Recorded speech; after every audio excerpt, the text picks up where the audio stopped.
حضرت عمران بن حسین رضی اللہ عنہ بیان کرتے ہیں، رسول اللہ صلی اللہ علیہ وآلہ وسلم نے فرمایا، بے شک اللہ اپنے اس مومن عیالدار بندے کو پسند فرماتا ہے جو ضرورت مند ہونے کے باوجود سوال نہیں کرتا۔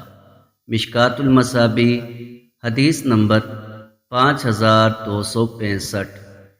حضرت ابو ہریرہ رضی اللہ عنہ نبی صلی اللہ علیہ وآلہ وسلم سے روایت کرتے ہیں، آپ صلی اللہ علیہ وآلہ وسلم نے فرمایا، بوڑھے شخص کا دل دو چیزوں کے بارے میں جوان ہی رہتا ہے، دنیا کی محبت کے بارے میں اور لمبی خواہشوں کے بارے میں۔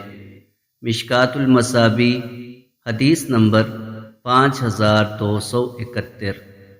حضرت عبداللہ ابن عباس رضی اللہ عنہ بیان کرتے ہیں، رسول اللہ صلی اللہ علیہ وآلہ وسلم نے فرمایا، جو شخص بھوک میں مبتلا ہوا یا کسی چیز کا ضرورت مند ہوا اور اس نے اسے لوگوں سے چھپائے رکھا، تو اللہ عز و جل پر حق ہے کہ وہ اسے سال بھر کے لیے رزق حلال عطا فرمائے۔